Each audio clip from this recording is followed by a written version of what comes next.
E lá em Lucas capítulo 24, do 13 ao 16, ele vai nos apresentar uma história muito conhecida nossa, que eu intitulo como Lições de um Caminho, a caminho de Emaús.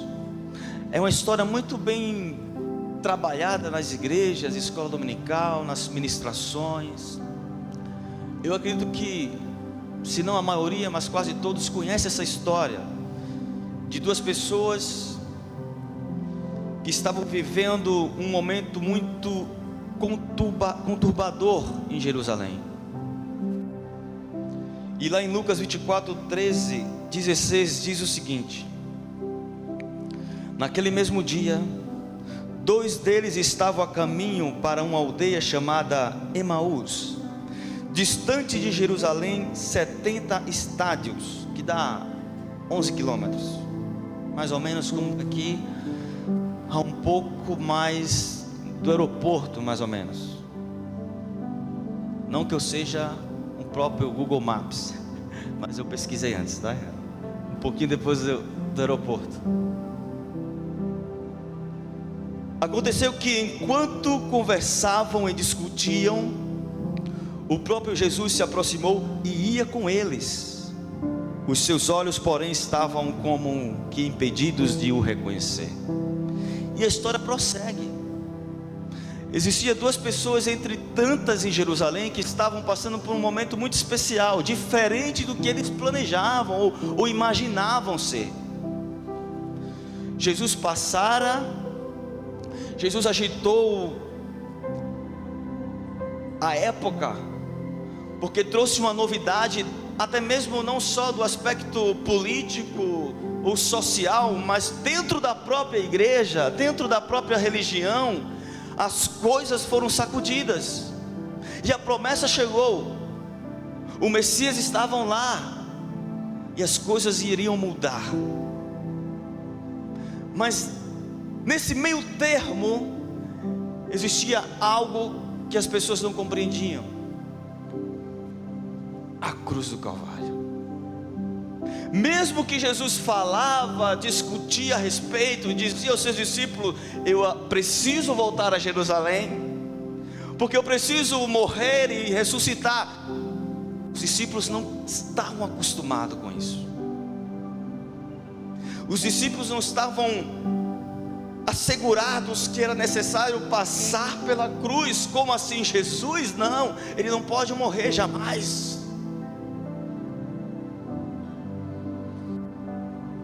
E diante a morte de Jesus, muitos que o seguiam começaram a duvidar das circunstâncias. Como assim? Jesus morreu, os meus planos, os meus sonhos, como vai ser? Mas Senhor, eu oro tanto, eu te busco tanto, eu estou nos cultos de oração, de intercessão, nos cultos de domingo, eu tenho te buscado tanto, mas como assim as coisas não estão acontecendo como eu queria? Mas como assim o desemprego, a doença, a morte? Mas como assim a minha família está um pouco bagunçada, o meu filho desobediente, o meu marido não quer vir para a igreja? Como assim, Senhor? Eles não estavam preparados para encarar essa realidade. Agora estamos sem a luz do nosso caminho. Mas como assim, Senhor? Talvez a gente esteja num momento como esse, ou passando por algo parecido. Mas ei, eles não estavam conectados com o céu, eles não estavam conectados com o propósito de Jesus. E muitas vezes nós estamos dessa forma. Talvez a gente não tenha vontade, sede e fome de querer estar no culto de vigília, porque talvez não seja falta de tempo, seja falta de conexão com o propósito de Deus em nossas vidas. Talvez aquela inspiração de vir para a escola bíblica, de aprender a palavra de Deus, não seja porque nós não temos tempo, mas talvez porque a gente não esteja conectados com o propósito de Deus em nossas vidas. E aqueles dois, olhando toda aquela circunstância, disseram talvez um para o outro: e agora? Para que e por que nós vamos ficar em Jerusalém? Vamos voltar para casa, vamos voltar para Emaús. Aqui está tudo bagunçado, está uma reviravolta, as pessoas estão comentando, as pessoas estão zombando, as pessoas estão apontando para aqueles que seguiam Jesus, para aqueles que olhavam Jesus como o Senhor das vidas. Ei, você segue Jesus? Não, eu nem conheço. Mas eu te vi. Não. Pedro negou 3 vezes. E cada vez que a gente nega a conexão com esse propósito de Deus em nossas vidas, é como se nós estivéssemos negando reconhecer esse Deus e prosseguir em conhecer Deus. Às vezes a gente louva, a gente adora, a gente até chora e cantamos: queremos conhecer Deus e prosseguir conhecer Deus. Mas como? Voltando para Emaús? Negar a vontade de Deus para prevalecer as próprias vontades? E aqueles discípulos estavam meio que atormentados por não entender o propósito de Deus na vida deles. Irmãos e irmãs, sucede uma consequência fatal de vários erros tomados pelas 2 pessoas. O fato de nós não estarmos respirando,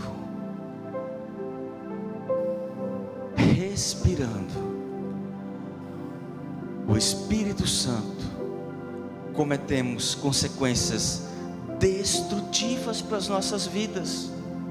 E ei, pasme, tomamos atitudes que parecem que é correta. Talvez para aqueles 2 conversando diante do caos, a melhor coisa da vida deles era sair dali e voltar para a sua comodidade.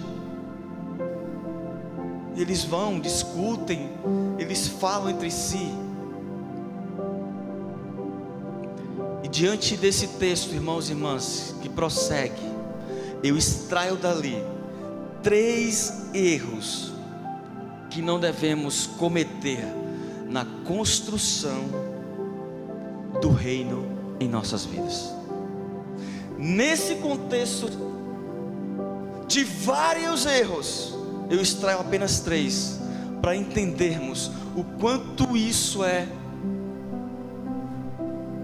fatal na vida de alguém que entende que é servo e serva do Senhor Jesus. Primeiro erro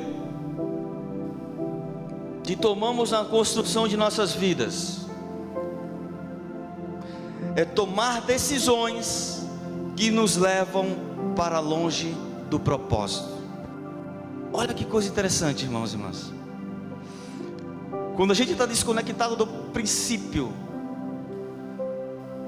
nós tomamos decisões que nos levam para longe do propósito. Lucas 24:13. Olha o que diz: naquele mesmo dia, 2 deles estavam a caminho para uma aldeia chamada Emaús, distante de Jerusalém 11 quilômetros.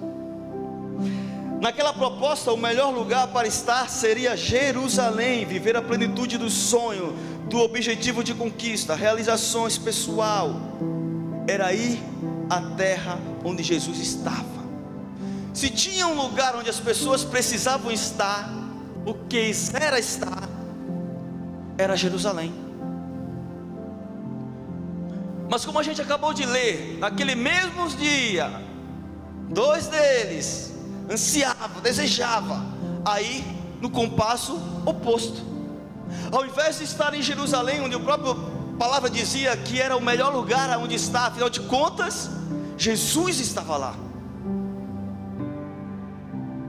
Se Jesus está em Jerusalém, é lá onde eu quero estar. Tudo se voltava para Jerusalém, porque afinal de contas é o Filho de Deus, o princípio, a criação, aquele que vai libertar o povo, aquele que vai salvar a nossa geração. Mas por que voltar e desejar Emaús? Olha só, Lucas 24, 47. E em seu nome se pregasse o arrependimento e a remissão dos pecados em todas as nações, começando por Jerusalém. A glória começava em Jerusalém. Então eu precisava estar em Jerusalém. Mas como? Diante de tanta coisa acontecendo, diante de tanta perseguição, diante de tanta humilhação, sim, eles começaram a tomar decisões que levaram para longe do propósito de Deus.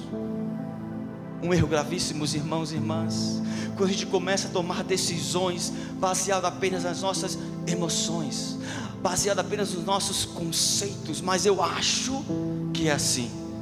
Você orou, você intercedeu, você colocou o seu plano no altar de Deus e disse: Senhor, são os meus sonhos, são os meus planos, mas as minhas escolhas vai ser baseado pela unção do teu Espírito.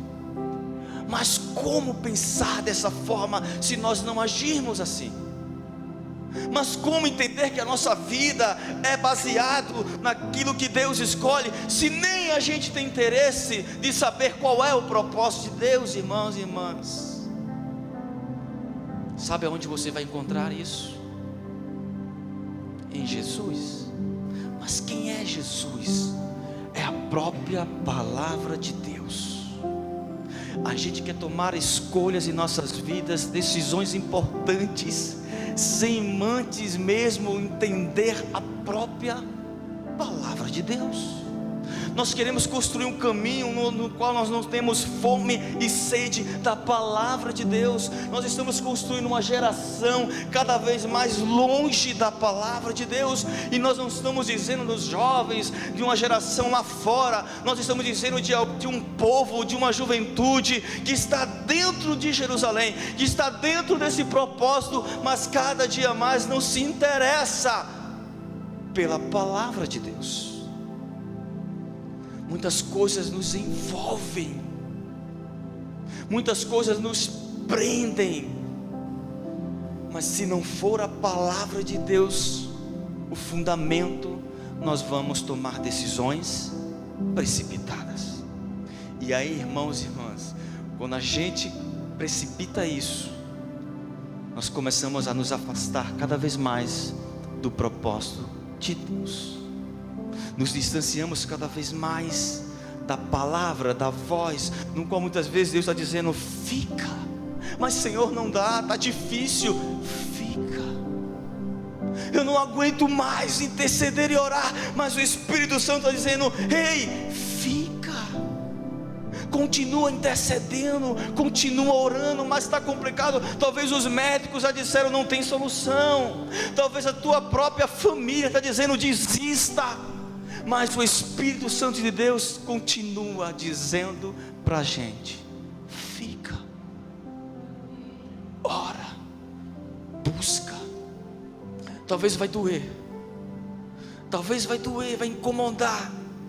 Talvez ficar em Jerusalém era ser insultado, humilhado. Talvez as pessoas até não compreendam o porquê de você estar glorificando a Deus diante de tanta escassez. Mas como você ainda insiste com esse Deus? Amaldiçoa Jó, esse Deus, e morre. E cada vez que a gente toma atitudes que nos leva para longe da presença de Deus, é como se nós estivéssemos amaldiçoando esse Deus.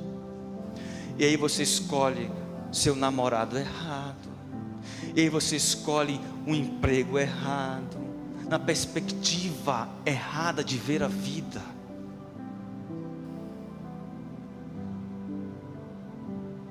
E aí a gente não tem escapatória, vai tombar.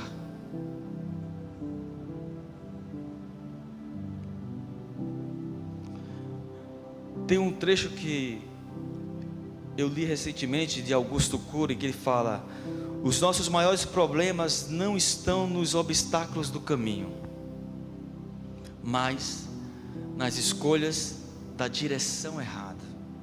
É incrível. Talvez o grande problema não seja de fato o problema, mas são as escolhas que nós tomamos para encarar esse problema. Isso é um fato.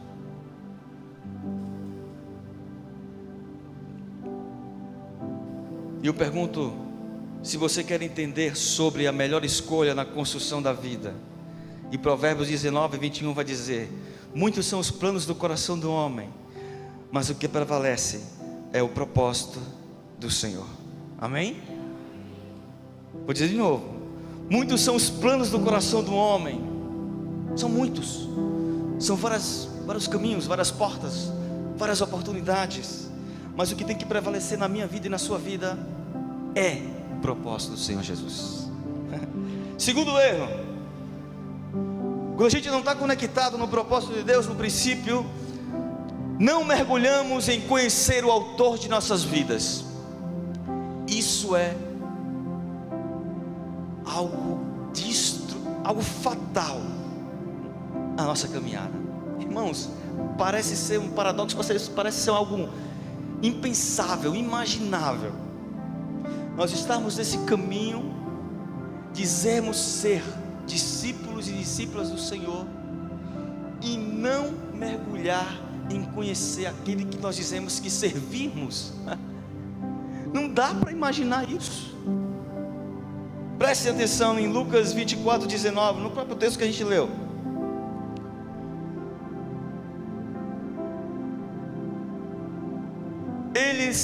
Lhes perguntou: quais? Sobre o que estaria acontecendo em Jerusalém. E explicaram. Jesus perguntou, né? O que aconteceu a Jesus, o Nazareno, que era varão, profeta, poderoso em obras e palavras, diante de Deus e de todo o povo.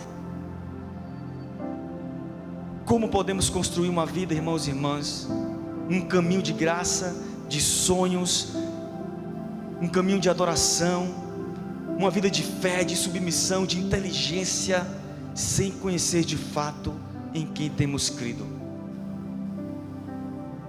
Olha o que eles falaram a respeito de Jesus, gravíssimo. Um nazareno, um profeta, um poderoso em obras, um poderoso em palavras. De fato, são conceitos de quem não conhecia Jesus. Quando ele começa a falar sobre, ele começa a contextualizar o próprio Jesus, sem compreender quem de fato ele era. É um profeta, é um grande homem. Não, meus irmãos, se de fato eles entendessem quem era Jesus, ele falava sobre um Deus poderoso, o próprio Filho, o Senhor dos Senhores, o leão da tribo de Judá, o princípio, o começo e o fim, aquele que era, aquele que é e o que sempre será, o Deus de nossas vidas. Não é um simples profeta. Quando nós não estamos conectados, nós não compreendemos quem é o nosso Deus, e daí nós começamos a duvidar da nossa própria fé. Será que eu vou conseguir? Será que eu vou conquistar? Será que essa vaga é minha? Será que eu vou melhorar? Será que eu vou crescer? Será que eu vou desenvolver? Será que diante da minha dificuldade eu tenho orado tanto a Deus, as coisas não têm acontecido? Será que esse Deus realmente pode? O momento em que nós conhecemos o nosso Deus é aquele momento em que nós estamos com maior dificuldade. É um dos momentos que a gente cria mais experiência com Deus. É quando a gente está no deserto. Por isso que Deus nos leva para o deserto. Muitas vezes a gente quer viver o Canaã da vida, mas Deus nos leva por circunstâncias totalmente opostas, para a gente compreender que de fato nós somos dependentes de Deus para prosseguirmos. Se nós estamos de pé, irmãos e irmãs, é porque nós somos dependentes da ação, do poder do Senhor Jesus. Eu falava ontem para a igreja: se o pastor Porto sair dessa igreja, nós vamos continuar de pé, amém? Se nós formos para outra igreja, nós vamos continuar de pé. Se não tiver condicionado, nós vamos continuar de pé. Tire o ministério de louvor, nós vamos continuar de pé. Tire as melhores condições das nossas vidas, mas nós vamos continuar de pé. Mas tira de nós a graça de Deus, nós morreremos. É isso. Nós não estamos aqui para preencher uma agenda social. Nós não estamos aqui para apenas trazer ao IBGE um número de quem é evangélico no Brasil. Não, nós estamos aqui porque nós fomos chamados para mudar a história de muita gente. Nós fomos escolhidos para ser luz em onde quer que nós estejamos. Esta igreja não foi chamada apenas para ser lembrada de um templo religioso nessa principal avenida, não. Ela foi chamada para impactar. Ela foi chamada para trazer luz na escuridão. E quem é a igreja? São cada um de vocês, irmãos e irmãs. Se enxerguem como agentes transformadores do reino de Deus. Mas como isso é possível? Quando nós conhecemos cada vez mais esse Deus. Quando nós não conhecemos, nós só vemos para a igreja por vir. Nós apenas tocamos por tocar. Nós apenas sentamos aí para sentar, apenas preenchendo talvez um ministério. Eu sei tocar, eu vou tocar. Eu tenho boa eloquência, eu vou dirigir. Eu sou um bom administrador, eu vou estar na administração da igreja. Eu gosto da palavra, eu vou ensinar. Não. Se tudo isso tiver um propósito do reino de Deus, as pessoas vão ser transformadas, libertadas, porque o Espírito de Deus está naquele lugar. Não, irmãos, eu bato na mesma tecla. Quando a gente coloca no nosso ministério a palavra de Deus, as coisas mudam. Não é apenas algumas notas que estão sendo entoadas, mas um som, pela unção que a filha dele carrega, vai tocar as vidas que estão ouvindo. Coloque a sua vida no altar, irmãos e irmãs. Mas não dá para prosseguir sem conhecer de fato quem vocês estão servindo. Já falei isso uma vez, vou dizer de novo. Quando a gente conhece o Deus que nós servimos, nós não somos influenciados por multidões. Amém? Aqui não é um joguinho de 10 para 1. Aqui não é reunião da assembleia, da clã que faz parte. Quem vota mais ganha. Não. Só tem um, que é a direção das nossas vidas, o Espírito Santo de Deus.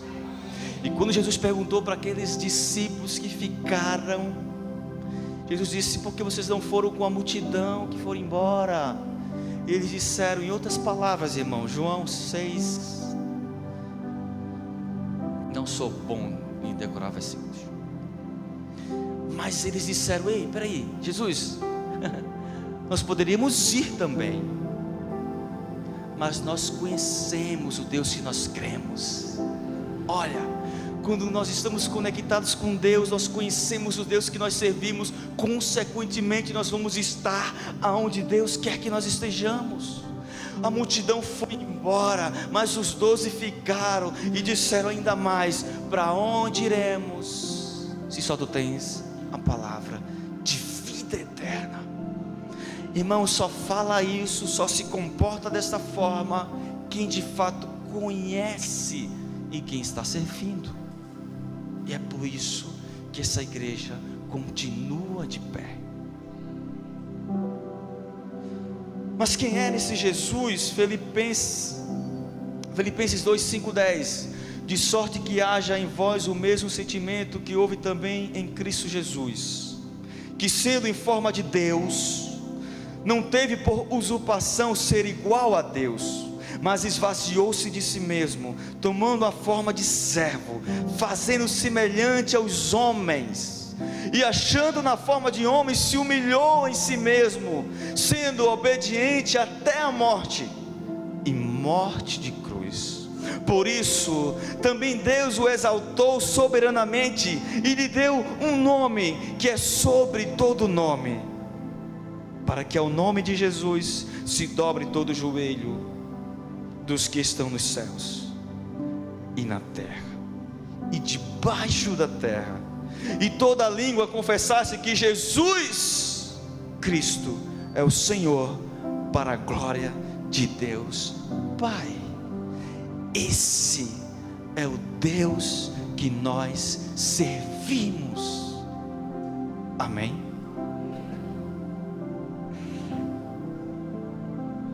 Glória a Deus, louvado seja o teu nome. É um erro fatal estar no caminho sem conhecer o próprio caminho. Foi por conhecer e saber em quem tem crido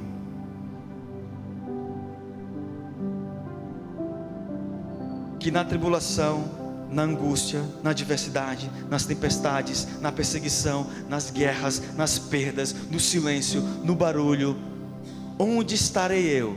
Saberei em quem tenho alicerçado a minha vida, porque conhecemos o Deus que nós servimos.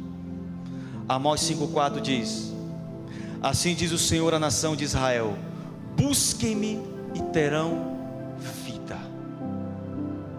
Busquem-me e terão vida. Ele não coloca circunstâncias, Ele não coloca o meio que nós estamos, ou o momento da nossa vida que nós estamos inseridos. Ele só fala: busque, busque, e vocês terão vida. E é isso que a palavra de Deus nos traz para nesta noite, irmãos e irmãs. Busquem a Deus de todo o coração, de todo o entendimento. Busque o Senhor Jesus em todo o tempo, enquanto Ele se pode ser achado, porque haverá um momento que as pessoas vão querer buscá-lo. Haverá um momento talvez que você até queira buscá-lo, mas se você não estiver interligado nos céus, certamente você morrerá no caminho. Mas Deus fala: eis que estou à porta e bato. Eis que estou à porta e bato. Nós estamos no período da graça, irmãos, e o momento é esse. Para encerrar o terceiro e último ponto: não estar cuidadosos aos sinais de Deus é um erro gravíssimo na construção de nossas vidas. Lucas 24:32: e disseram uns aos outros: porventura não nos ardia o coração quando Ele pelo caminho nos falava, quando nos expunha as Escrituras? Na construção do caminho, Jesus se revelava a palavra o tempo todo. Sua presença, quando atento, nos permite recomeços, e não estar com os olhos abertos é perder tempo precioso.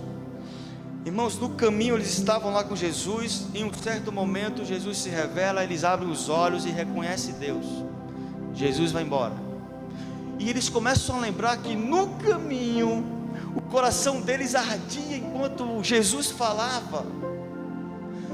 Em todo tempo o Espírito, em todo tempo o próprio Deus, Ele vai dando sinais do nosso caminho.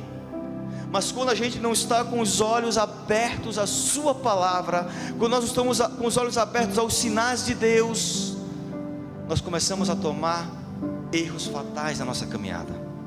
Jesus muitas vezes talvez esteja dando a você alguns sinais para você parar ou para você prosseguir, mas nós estamos com os nossos ouvidos atentos.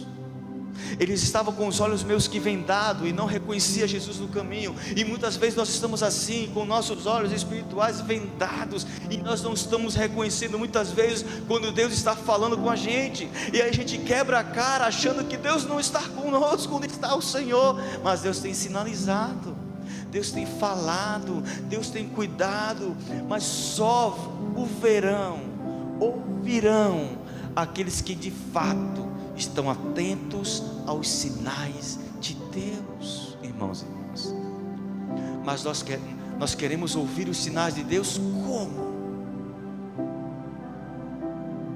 Nós não queremos dobrar os nossos joelhos, nós não queremos nos entregar, renunciar às nossas vontades, mas nós queremos ouvir sinais no caminho. Aqueles dois não entenderam absolutamente nada do propósito de Deus para a humanidade, e talvez você está até hoje sem entender nada do propósito de Deus para a sua vida. Se pergunte agora nessa noite: Senhor, qual o teu propósito para a minha vida, no qual eu não tenho me entregado? E aí você se pergunta: qual foi a última vez que você chorou na presença de Deus? Qual foi a última vez que eu e você se ajoelhou diante da presença de Deus? Qual foi a última vez que você renunciou às suas vontades para fazer a vontade de Deus? Mas você quer ouvir sinais, você quer o céu se abrindo, o anjo descendo, dizendo o que você tem que fazer? Não, Deus nos dá o sinal, como acabado de ler em Apocalipse 3:20: estou à porta e bato. Tem alguém aí? Tem alguém aí? Deus nos chama. Irmãos, não basta levantar as mãos, chorar, gritar bem alto.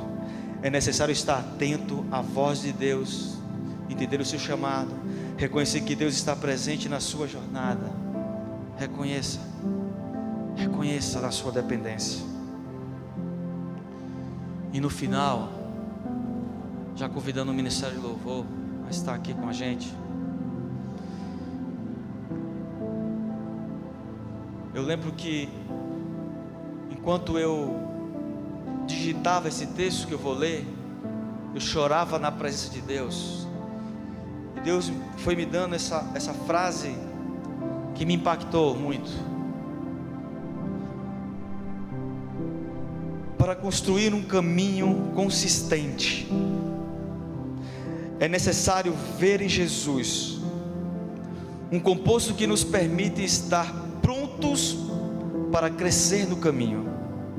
Uma vida que abriga escolhas inteligentes, intimidade com o autor da vida e ter a percepção do propósito de Deus em nós. São 3 fundamentos que nos levam a não cometer erros tão graves, que nos levam para tão distante dos propósitos do Senhor Jesus. Irmãos, talvez seja difícil para você, mas o melhor lugar para você estar é aqui em Jerusalém. Talvez com alguns medo, dúvidas, talvez sem saber o que vai vir depois do que você está passando, mas eu convido você a fechar os seus olhos e dizer: Senhor, independente do que eu passar, eu vou permanecer agindo conforme o Teu Espírito Santo, em nome de Jesus Cristo.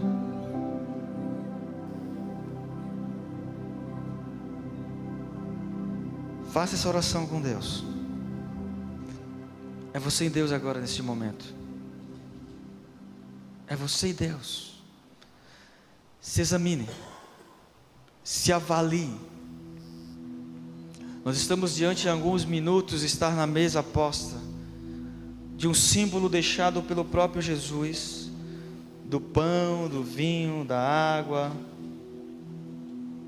do sangue, da carne. Mas mais do que um símbolo,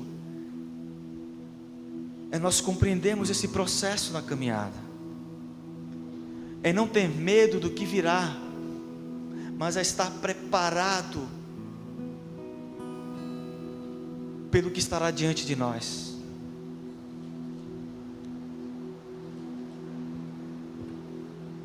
Louvado seja o Teu nome, Jesus. Tu és o Senhor. Que o Espírito Santo nessa noite incendeie o seu coração, para que de uma forma bem árdua você entregue mais uma vez a sua vida, o seu sonho, o seu plano, e que não seja planos de homens, mas de um propósito de Deus.